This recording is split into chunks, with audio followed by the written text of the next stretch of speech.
Hello ನಮಸ್ತೆ, welcome to my YouTube channel. ಎಲ್ಲ ಹೇಗಿದ್ದೀರಾ? ಎಲ್ಲರೂ ತುಂಬ ಚೆನ್ನಾಗಿದ್ದೀರಾ ಅಂತ ಅಂದ್ಕೊಂಡು ನೋಡಿರಿ. ನಾವು ಕೂಡ ಸೂಪರ್ ಆಗಿದ್ದೀವಿ ನೋಡಿ. ಸಖತ್ತಾಗಿರೋಂಥ ಟೇಸ್ಟಿಯಾಗಿರೋಂಥ ಸೂಪರಾಗಿ ಈಸಿಯಾಗಿ ಮಾಡುವಂಥ ಒಂದು ರೆಸಿಪಿನ ತೊಗೊಂಡು ಬಂದಿನಿ ಸ್ನೇಹಿತರೆ. ಅದು ಯಾವ ರೆಸಿಪಿ ಅಂತ ಹೇಳಿ ಹೋಗಿ ನೋಡ್ಕೊಂಡು ಬರೋಣ ಬನ್ನಿ. ಅದಕ್ಕಿಂತ ಮುಂಚೆ ಹೊಸಬ್ರು ಯಾರಾದರೂ ವಿಡಿಯೋ ನೋಡ್ತಾ ಇದ್ದೀರಪ್ಪ ಅಂದ್ರೆ ಪ್ಲೀಸ್ ನಮ್ಮ ಚಾನಲ್ನ ಸಬ್ಸ್ಕ್ರೈಬ್ ಮಾಡಿಕೊಂಡು ಸಪೋರ್ಟ್ ಮಾಡಿರಿ. ಹಾಗೆ ಶೇರ್, ಕಮೆಂಟ್, ಲೈಕ್ ಕೂಡ ಮಾಡಿ. ಗೊತ್ತಿರೋರಿಗೆ ಕೂಡ ಪ್ಲೀಸ್ ಶೇರ್ ಮಾಡಿ, ಪ್ಲೀಸ್ ಸಪೋರ್ಟ್ ಮಾಡ್ತೀರಾ ಅಂತ ಅಂದ್ಕೊಂಡಿನಿ. ಬನ್ನಿರಿ, ಇವಾಗ ನಾನು ಯಾವ ರೆಸಿಪಿ ನಿಮ್ಮ ಕೂಡ ಶೇರ್ ಮಾಡ್ಕೊಳ್ಕತ್ತೀನಿ ಅಂತ ಹೇಳಿ ಹೋಗಿ ನೋಡ್ಕೊಂಡು ಬರೋಣ ಬನ್ನಿ ಸ್ನೇಹಿತರೆ. ನೋಡ್ರಿ, ನಾನಿಲ್ಲಿ ಒಂದು ಬಟ್ಲದಷ್ಟು ಚಣಿಗೆ ಬೇಳೆ ಅಂತ ಹೇಳ್ತೇವ್ರಿ. ಕೆಂಪು ಬೇಳೆ ಅಥವಾ ಚಣಿಗೆ ಬೇಳೆ ಕೂಡ ಹೇಳ್ತಾರೆ. ಇದು ನಾನು ಒಂದು 2 ಗಂಟೆ ನೆನೆ ಹಾಕಿದೆ ರೀ. ಚೆನ್ನಾಗಿ ಇದನ್ನು ನೋಡಿರಿ, ಈ ರೀತಿ ಬೇಗ ನೆನೆತೈತ್ರಿ. ಇದು ಬೇಳೆ ಏನು ತಡ ಏನಾಗಂಗಿಲ್ಲ. 1 ಗಂಟೆ ಒಳಗಡೆ, 1 ಗಂಟೆ 1.5 ಗಂಟೆ ಒಳಗಡೆ ನೆನೆದು ಬಿಡ್ತದೆ. ಇದು ನಾನು ಟೈಮ್ ಇತ್ತು 2 ಗಂಟೆ ನಾನು ನೆನೆ ಹಾಕಿದೆ ರೀ ಸ್ನೇಹಿತರೆ. ಇದು ಇವಾಗ ಒಂದು ಸತಿ ತೊಳೆದು ಇದನ್ನು ನಾನು ಒಂದು ಮಿಕ್ಸಿ ಜಾರಿ ಒಳಗೆ ಹಾಕೋತೀನಿ ನೋಡಿರಿ. ನಾನು ಒಂದು 2 ಸತಿ ತೊಳೆದ್ಬಿಟ್ಟು ತೊಗೊಂಡಿದ್ದೀನಿ. ಇದು ಇವಾಗ ನಾನು ಮಿಕ್ಸಿ ಜಾರಿಗೆ ಹಾಕೋತೀನಿ ನೋಡಿರಿ. ತುಂಬ ಟೇಸ್ಟ್ ಆಗುತ್ತೆ ರೀ. ಈ ಚಣಿಗೆ ಬೇಳೆನ ಬಳಸಿ ಈ ಒಂದು ರೆಸಿಪಿನ ಒಂದು ಸತಿ ನೀವು ಕೂಡ ಮಾಡಿ ನೋಡಿರಿ. ನಾನು ಇಷ್ಟು ಬೇಳೆನ ಹಾಕ್ಕೊಂಡೆ ಇದಕ್ಕೆ. ನೋಡಿರಿ, ಅದೇ ಬಟ್ಲದಾಗ ನಾನು ಒಂದು ಅರ್ಧದಷ್ಟು ರೈಸ್ ತೊಗೊಂಡೇನ್ರಿ, ಅಂದ್ರೆ ಅನ್ನ ತೊಗೊಂಡೇನ್ರಿ. ಅನ್ನ ಅಂದ್ಬಿಟ್ಟು ಇದೇನಪ್ಪ ಹಳದಿ ಕಲರ್ ತೋರಿಸ್ತಾ ಇದ್ದಾಳೆ ಅಂತ ಅಂದ್ಕೊಂಡ್ರಿ. ಇವತ್ತು ನಾನು ಪಲಾವ್ ಮಾಡಿದ್ದೆ ರೀ ಸ್ನೇಹಿತರೆ. ಅದೇ ಮಾಡಿರುವಂಥ ಪಲಾವ್ನೇ ಅನ್ನ ತೊಗೊಂಡಿದ್ದೀನಿ. ಪಲಾವ್ನೇ ಬೇಕಂತೇನಿಲ್ಲರಿ. ನಾವು ದಿನಾಲೂ ಮಾಮೂಲಿ ವೈಟ್ ರೈಸ್ ಮಾಡ್ತೇವೆ ನೋಡಿರಿ, ಅಂದ್ರೆ ಬಿಳಿ ಅನ್ನ ಮಾಡ್ತೇವೆ ನೋಡಿರಿ. ಅದೇ ಅನ್ನನೇ ಹಾಕ್ಕೋಬೇಕು. ನಾನಿಲ್ಲಿ ಪಲಾವ್ ಮಾಡಿದ್ರದಿಂದ ಹಾಗಾಗಿ ಅದೇ ಅನ್ನ ಹಾಕ್ಕೊಳ್ಕತ್ತೀನಿ. ಇವಾಗ ಇದಕ್ಕೆ ನೋಡಿರಿ, ಇದಕ್ಕೆ ನಾನು ಅಚ್ಚ ಖಾರದ ಪುಡಿನ ಹಾಕ್ಕೊಳ್ಕತ್ತೀನಿ ಸ್ನೇಹಿತರೆ. ರುಚಿಗೆ ತಕ್ಕಷ್ಟು ಉಪ್ಪನ್ನ ಸೇರಿಸ್ಕೊಳ್ಕತ್ತೀನಿ. 1 ಚಿಟಿಕೆಯಷ್ಟು ಸೋಡಾದ ಪುಡಿನ ಹಾಕ್ಕೊಂಡೇನ್ರಿ, ಅಡುಗೆಗೆ ಹಾಕೋ ಸೋಡಾ. ಸ್ವಲ್ಪ ನಾನಿಲ್ಲಿ ಜೀರಿಗೆನ ಹಾಕ್ಕೊಂಡೇನಿ ನೋಡಿರಿ. ಇಲ್ಲಿ ನಾನು ಒಂದು 3 ಸ್ಪೂನ್ ಆಗಷ್ಟು ಕಡಲೆ ಹಿಟ್ಟನ್ನ ಹಾಕ್ಕೊಳ್ಕತ್ತೀನಿ ನೋಡಿರಿ. ಕಡಲೆ ಹಿಟ್ಟನ್ನ ನಾನು ಸೋಸಿಟ್ಕೊಂಡೀನಿ ಮುಂಚೆನೇ ನೋಡಿರಿ. ಇಲ್ಲಿ ನಾನಿಲ್ಲಿ ಟೋಟಲಾಗಿ ಈ ಚಿಕ್ಕ ಸ್ಪೂನಿಲಿಂತ 3 ಸ್ಪೂನ್ ಆಗಷ್ಟು ನಾನು ಕಡಲೆ ಹಿಟ್ಟನ್ನು ಹಾಕ್ಕೊಂಡೀನಿ ನೋಡಿರಿ. ಮುಂಚೆನೇ ಇದು ನಾನು ಹಿಡಿದು ಇಟ್ಟಿದೆ ರೀ. ಅನ್ನ ಮತ್ತು ಬೇಳೆ ನೆನೆ ಹಾಕಿದ್ದು ನೋಡಿರಿ. ಅದೇ ಬಟ್ಲದಾಗ ಸ್ವಲ್ಪ ನಾನು ನೀರು ಹಾಕ್ಕೊಂಡು ತೊಳೆದ್ಬಿಟ್ಟು ಹಾಕ್ಕೊಳ್ಕತ್ತೀನಿ ನೋಡಿರಿ. ಸ್ವಲ್ಪ ಹಾಕ್ಕೊಂಡು ಅರಿಬೇಕ್ರಿ. ಒಮ್ಮೆ ನೀರು ಮಾಡ್ಕೊಳಕ್ಕೆ ಹೋಗ್ಬೇಡ್ರಿ. ನೋಡಿರಿ, ನಾನು ಇವಾಗ ಇದನ್ನು ನೈಸಾಗಿ ರುಬ್ಕೊಂಡು ತೊಗೊಂಡಿರ್ತೀನಿ ನೋಡಿರಿ. ನಾನು ಇಲ್ಲಿ ಈ ರೀತಿ ನೈಸಾಗಿ ರುಬ್ಕೊಂಡು ಬಂದೆ ನೋಡಿರಿ. ಇಷ್ಟ ಆದ್ರೆ ಸಾಕು ನೋಡಿರಿ. ಇದು ಇವಾಗ ನಾನು ಒಂದು ಪಾತ್ರಕ್ಕೆ ತೊಗೊಂಡ್ಬಿಡಮ್ರಿ ನೋಡಿರಿ. ಒಂದು ಪಾತ್ರೆ ತೊಗೊಂಡಿದ್ದೀನಿ. ಇದು ಇಷ್ಟನ್ನು ನಾನು ಒಂದು ಪಾತ್ರಕ್ಕೆ ತಗೊಳ್ಳಮ್ರಿ. ಇವಾಗ ಏನಾರ ನಮಗೆ ಸ್ವಲ್ಪ ಉಪ್ಪದು ಕಡಿಮೆ ಅನ್ನಿಸ್ತಂದ್ರೆ ಈ ಟೈಮ್ನಾಗ ನಾವು ಉಪ್ಪನ್ನ ಸೇರಿಸ್ಕೊಬೋದು. ಇದು ಜಾರಿ ಒಳಗೆ ಸ್ವಲ್ಪ ನೀರು ಹಾಕ್ಕೊಂಡು ಇದನ್ನು ಕೂಡ ನಾನು ಕ್ಲೀನ್ ಮಾಡಿ ತೊಗೋತೀನಿ ನೋಡಿರಿ. ಜಾರಿ ತೊಳ್ಕೊಂಡು ನಾನು ಹಾಕ್ಕೊಂಡಿರಿ ನೀರು ಒಂದು ಸ್ವಲ್ಪ. ಇದು ಚೆನ್ನಾಗಿ ಮಿಕ್ಸ್ ಮಾಡ್ಕೊಳಮ್ರಿ ನೋಡಿರಿ. ಇದು ನಾನು ಚೆನ್ನಾಗಿ ಇವಾಗ ಮಿಕ್ಸ್ ಮಾಡಿಕೊಂಡು ತೊಗೊಂಡಿದ್ದೀನಿ ನೋಡಿರಿ. ಉಪ್ಪು ಅದು ಏನರ ಕಡಿಮೆ ಬಿದ್ದಿತ್ತಪ್ಪ ಅಂದ್ರೆ ಸೇರಿಸ್ಕೋಬೋದು ರೀ. ಇವಾಗ ನೋಡಿರಿ, ಇದು ನಾನು ಒಂದು ಅಗಲವಾಗಿರೋಂಥ ಒಂದು ತಟ್ಟೆನ ತೊಗೊಂಡಿನಿ. ಅದಕ್ಕೆ ಸ್ವಲ್ಪ ನಾನು ಎಣ್ಣೆನ ಹಚ್ಕೊಂಡಿದ್ದೀನಿ ರೀ. ಎಣ್ಣೆ ಅಥವಾ ತುಪ್ಪ ಏನು ಬೇಕಾದರೂ ಕೂಡ ಹಚ್ಕೋಬೋದು. ಇದಕ್ಕೆ ನಾನು ಇವಾಗ ಹಾಕ್ಕೊಳ್ಕತ್ತೀನಿ ನೋಡಿರಿ.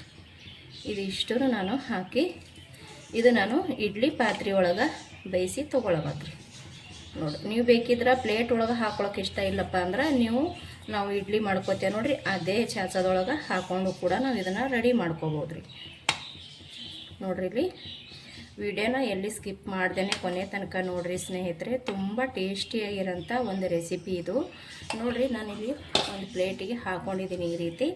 ಇದು ನಾನಿವಾಗ ಆಲ್ರೆಡಿ ಕುಕ್ಕರ್ ಕೂಡ ಇಟ್ಟೀನಿ ರೀ. ಸ್ವಲ್ಪ ನೀರು ಬಿಸಿ ಆದ ನಂತರ ಇದನ್ನು ಒಯ್ದು ಕುಕ್ಕರ್ ಒಳಗೆ ಇಡಮತ್ರಿ ನೋಡಿರಿ. ಇಲ್ಲಿ ಕುಕ್ಕರ್ ಕೂಡ ನಾನು ನೀರು ಹಾಕಿ ಇಟ್ಟಿದ್ದೀನಿ. ಸ್ವಲ್ಪ ನೀರು ಬಿಸಿ ಆದ ನಂತರ ಈ ಪ್ಲೇಟ್ನ ಇಟ್ಬಿಡಮ್ರಿ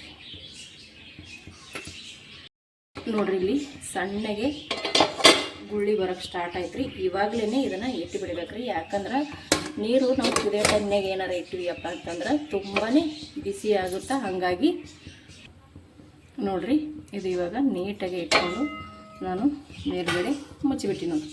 ಇದು ಚೆನ್ನಾಗಿ ನಾವು ದಯಿಸಿ ತೊಗೋಬೇಕಾಗ್ತದ್ರಿ ನೋಡಿರಿ. ಇದು ಅಂತೂ ರೆಡಿ ಆಯಿತು ನೋಡಿರಿ. ಸಖತ್ತಾಗಿ ಇದು ಇವಾಗಂತೂ ತೆಗಿಯೋಕ್ಕಾಗಂಗಿಲ್ಲ ರೀ. ನಾನು ಇವಾಗ ಗ್ಯಾಸ ಬಂದ್ ಮಾಡಿಬಿಟ್ಟು ತಣ್ಣಗಾಗನ ತೆಗೆದು ತೋರಿಸ್ತೀನಿ ನೋಡಿರಿ. ತುಂಬ ಬಿಸಿ ಐತಿದು ನೋಡಿರಿ. ಇದು ಕಂಪ್ಲೀಟಾಗಿ ತಣ್ಣಗಾಗೈತಿ. ಇದು ನಾನು ಇವಾಗ ಸ್ವಲ್ಪನೇ ಇಲ್ಲಿ ತೊಗೋತೀನಿ ನೋಡಿರಿ. ಈ ರೀತಿ ನೋಡಿರಿ, ಈ ರೀತಿ ನಾನು ತೊಗೊಂಡ್ಬಿಟ್ಟು ಒಂದು ಸ್ವಲ್ಪ ಕೈಗೆ ಎಣ್ಣೆ ಹಚ್ಕೊಂಡು ಈ ರೀತಿ ನಾನಿಲ್ಲಿ ಗೋಲಾಗಿ ಮಾಡ್ಕೊತೀನಿ ನೋಡಿರಿ. ನೋಡ್ತಾ ಇರ್ಬೋದು. ಇದು ಸ್ವಲ್ಪ ಟೈಮ್ ಹಿಡಿಬೋದು ರೀ, ಆದ್ರೆ ಟೇಸ್ಟ್ ಅಂತೂ ಅದ್ಭುತವಾಗಿರುತ್ತೆ ಸ್ನೇಹಿತರೆ. ಸ್ವಲ್ಪ ಇದನ್ನು ಮಾಡೋಕ್ಕೆ ಟೈಮ್ ಹೋಗುತ್ತಾ, ಆದ್ರೆ ಟೇಸ್ಟ್ ಮಾತ್ರ ಅದ್ಭುತವಾಗಿರುತ್ತೆ. ನೀವು ಗೋಲಾಗಿ ಕೂಡ ಮಾಡ್ಕೋಬೋದು, ಈ ರೀತಿ ಚಪಾತಿ ಕೂಡ ಮಾಡ್ಕೋಬೋದು ನೋಡಿರಿ. ನಾನು ಇದೇ ರೀತಿ ಇದೆಲ್ಲನೂ ಮಾಡಿ ತೊಗೋತೀನಿ ನೋಡಿರಿ. ರೆಡಿ ಅದು ನೋಡಿರಿ, ಕೆಂಪು ಬೇಳೆ ಕಡುಬು ಅಥವಾ ಶೇಂಗಿ ಬೇಳೆ ಕಡುಬು ನೋಡಿರಿ. ನಾನಿಲ್ಲಿ ಈ ರೀತಿಯೂ ಕೂಡ ಮಾಡ್ಕೊಂಡಿದ್ದೀನಿ, ಅಂದ್ರೆ ಮುಟ್ಟಿಗೆ ಥರ ಮಾಡ್ಕೊಂಡೀನಿ ರೀ ಈ ರೀತಿ. ಮತ್ತು ಸ್ವಲ್ಪ ಇಲ್ಲಿ ನಾನು ಈ ರೀತಿಯೂ ಮಾಡ್ಕೊಂಡೀನಿ ನೋಡಿರಿ. ಯಾವ ರೀತಿ ಬೇಕು ಆ ರೀತಿ ಇದನ್ನು ರೆಡಿ ಮಾಡ್ಕೊಬೋದು ರೀ. ಇದು ಇವಾಗ ರೆಡಿ ಆಯಿತು ನೋಡಿರಿ ಸ್ನೇಹಿತರೆ. ನೋಡಿರಿ, ನಾನು ಗ್ಯಾಸ್ ಹಚ್ಚಿ ಕಡಾಯಿನ ಇಟ್ಕೊಂಡು ಅದಕ್ಕೆ ಸ್ವಲ್ಪ ಎಣ್ಣೆನ ಹಾಕ್ಕೊಂಡೇನಿ ರೀ. ಇವಾಗ ಏನು ಕಡುಬು ಏನು ತೊಗೊಂಡು ಮಾಡ್ಕೊಂಡಿನಲ್ರಿ, ಆ ಕಡುಬಿಗೆ ಒಂದು ಚಿಕ್ಕ ಒಗ್ಗರಣೆ ಇರುತ್ತೆ ರೀ. ಒಗ್ಗರಣೆ ಹಾಕ್ಕೊಂಡ್ರೆ ಆ ಕಡುಬ ಕಂಪ್ಲೀಟ್ ಆಗ್ತದೆ ಮತ್ತು ಟೇಸ್ಟ್ ಅಂತೂ ಚೆನ್ನಾಗಿರುತ್ತೆ. ಇವಾಗ ಸ್ವಲ್ಪ ಎಣ್ಣೆ ಬಿಸಿ ಆಗೈತೆ ನೋಡಿರಿ. ಅದಕ್ಕೆ ನಾನು ಇವಾಗ ಇಲ್ಲಿ ಒಂದು ಸ್ವಲ್ಪ ಸಾಸಿವೆ ಮತ್ತು ಜೀರಿಗೆನ ಸೇರಿಸ್ಕೊಳ್ಕತ್ತೀನಿ ನೋಡಿರಿ. ಮತ್ತು ಒಂದು ಸ್ವಲ್ಪ ಕೈಯಿಂದ ಮುರಿದು ಕರಿಬೇವು ಹಾಕ್ಕೊಳ್ಕತ್ತೀನಿ ನೋಡಿರಿ. ತುಂಬ ಸಿಂಪಲ್ಲಾಗಿರುತ್ತೆ ರೀ ಒಗ್ಗರಣೆ. ಈ ಒಗ್ಗರಣೆ ಮಾಡ್ಕೊಂಡ್ರೆ ಟೇಸ್ಟ್ ಅಂತೂ ತುಂಬ ಚೆನ್ನಾಗಿರುತ್ತೆ ನೋಡಿರಿ. ಇವಾಗ ನಾನು ಸಾಸಿವೆ ಜೀರಿಗೆ ಮತ್ತು ಕರಿಬೇವು ಹಾಕ್ಕೊಂಡೀನಿ ರೀ. ಇಲ್ಲಿ ನೋಡಿರಿ, ಬೆಳ್ಳುಳ್ಳಿನ ಸುಲಿದ್ಬಿಟ್ಟು ಕಟ್ ಮಾಡಿ ತೊಗೊಂಡಿದ್ದೀನಿ. ಮತ್ತು ಸ್ವಲ್ಪ ಇಲ್ಲಿ ಕೊತ್ತಂಬರಿ ಕೂಡ ತೊಗೊಂಡಿದ್ದೀನಿ ರೀ, ಅದು ಕೂಡ ಹಾಕ್ಕೊಳಕತ್ತೀನಿ. ಒಂದೇ ಒಂದು ಈರುಳ್ಳಿನ ಕಟ್ ಮಾಡಿ ತೊಗೊಂಡಿದ್ದೀರಿ, ಅದು ಕೂಡ ನಾನು ಇವಾಗ ಹಾಕ್ಕೊಳಕತ್ತೀನಿ ನೋಡಿ. ಇದು ಪೂರ್ತಿ ಕಲರ್ ಬಿಡೋತನ ನಾವು ಕೆಂಪು ಕಲರ್ ಬರೋ ತನಕ ಈರುಳ್ಳಿನ ಫ್ರೈ ಮಾಡ್ಕೋಬೇಕಾಗ್ತದೆ. ಚೆನ್ನಾಗಿ ಇದನ್ನು ಫ್ರೈ ಮಾಡ್ಕೊತೀನಿ ನೋಡಿರಿ. ಇದು ಬೇಗ ಫ್ರೈ ಆಗ್ತದೆ ರೀ. ಸ್ವಲ್ಪ ನಾನು ಇದಕ್ಕೆ ಅರಿಶಿಣ ಮತ್ತು ಒಂದು ಚಿಟಿಕೆ ಅರಿಶಿಣ, ಸ್ವಲ್ಪ ಉಪ್ಪಂತೂ ಏನು ಹಾಕ್ಕೊಳಂಗಿಲ್ಲ ರೀ, ಯಾಕಂದ್ರೆ ಆಲ್ರೆಡಿ ನಾನು ಕಡುಬಿಗೆ ಉಪ್ಪು ಹಾಕ್ಕೊಂಡೇ ಮಾಡಿದ್ದೀನಿ. ನಿಮಗೆ ಏನಾರೇ ಮಾಡ್ಕೊಳಕತ್ತಿರಪ್ಪ ಅಂದರೆ ಈ ಕಡುಬ ಉಪ್ಪದು ನೋಡ್ಕೊಂಡ್ಬಿಟ್ಟು ಹಾಕ್ರಿ. ನನಗೆ ಉಪ್ಪು ಕರೆಕ್ಟ್ ಐತಿ, ನಾನು ಉಪ್ಪು ಹಾಕ್ಕೊಂಡಿಲ್ಲ, ಬರೀ ಅರಿಶಿಣ ಮಾತ್ರ ಹಾಕ್ಕೊಂಡು ಈ ಈರುಳ್ಳಿ ಕಲರ್ ಚೇಂಜ್ ಆಗೋ ತನಕ ನಾನು ಫ್ರೈ ಮಾಡ್ಕೊತೀನಿ ನೋಡಿ. ಈ ರೀತಿ ನಾವು ಒಗ್ಗರಣೆ ಮಾಡ್ಕೊಂಡೇವಂದ್ರೆ ನಾವು ಮಾಡಿರುವಂಥ ಶೇಂಗಿ ಬೇಳೆ ಅಥವಾ ಕೆಂಪು ಬೇಳೆ ಕಡುಬು ಟೇಸ್ಟ್ ಅಂತೂ ಸೂಪರಾಗಿರುತ್ತೆ ರೀ.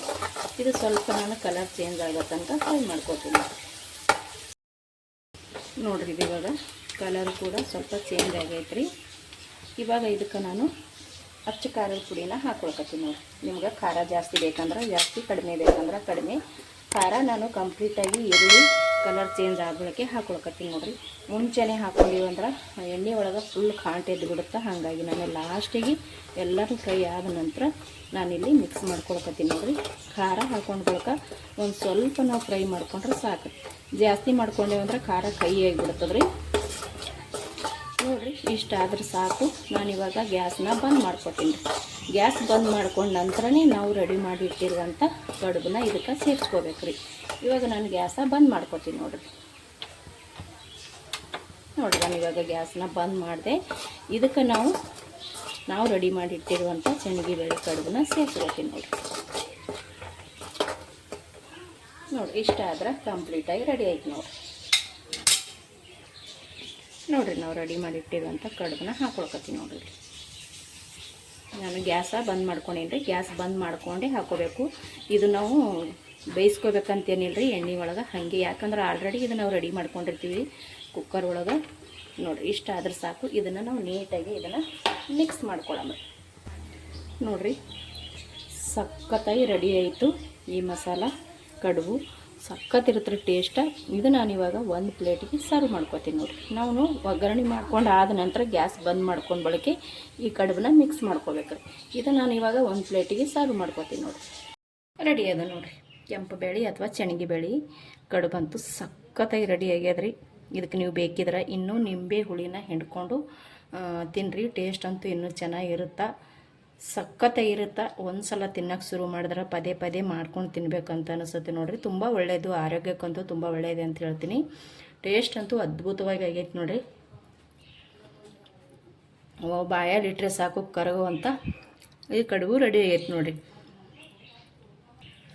ಸಖತ್ತಾಗಿ ರೀ. ನ್ಯಾಲಿಗೆಗಂತೂ ತುಂಬ ರುಚಿ ಕೊಡುತ್ತಾ. ನಿಮಗೆ ಬೇಕಂದ್ರೆ ಹುಳಿ ಬೇಕಂದ್ರೆ ಇದಕ್ಕೆ ನೀವು ಒಂದು ಸ್ವಲ್ಪ ನಿಂಬೆ ಹಣ್ಣು ಕೂಡ ಹಿಂಡ್ಕೊಂಡು ರೆಡಿ ಮಾಡ್ಕೋಬೋದು ನೋಡಿರಿ. ನಾವು ಮಾಡಿರುವಂಥ ಈ ಚೆಣಗಿ ಬೇಳೆ ಅಥವಾ ಕೆಂಪು ಬೇಳೆ ಕಡುಬು ನಿಮಗೆ ಇಷ್ಟ ಆಗಿತ್ತಪ್ಪ ಅಂದ್ರೆ ಪ್ಲೀಸ್ ಒಂದು ಕಮೆಂಟ್ ಮಾಡಿರಿ. ಹಾಗೆ ಒಂದು ವಿಡಿಯೋ ಇಷ್ಟ ಆಗಿತ್ತು ಅಂದ್ರೆ ಒಂದು ಲೈಕ್ ಮಾಡಿರಿ. ಹೊಸಬ್ರು ಯಾರಾದರೂ ವಿಡಿಯೋ ನೋಡ್ತಾ ಇದ್ದೀರಪ್ಪ ಅಂದ್ರೆ ಪ್ಲೀಸ್ ನಮ್ಮ ಚಾನಲ್ನ ಸಬ್ಸ್ಕ್ರೈಬ್ ಮಾಡ್ಕೊಂಡು ಸಪೋರ್ಟ್ ಮಾಡಿರಿ ಸ್ನೇಹಿತರೆ. ಮತ್ತೆ ಒಂದು ಹೊಸ ರೆಸಿಪಿ ಒಂದಿಗೆ ಸಿಗ್ತೀನಿ ರೀ. ಅಲ್ಲಿ ತನಕ ಮತ್ತೊಮ್ಮೆ ಎಲ್ಲರಿಗೂ ನಮಸ್ಕಾರ. ಇಷ್ಟೊತ್ತನ ವಿಡಿಯೋ ನೋಡಿದವ್ರಿಗೆ ಎಲ್ಲರಿಗೂ ಕೂಡ ಥ್ಯಾಂಕ್ ಯು.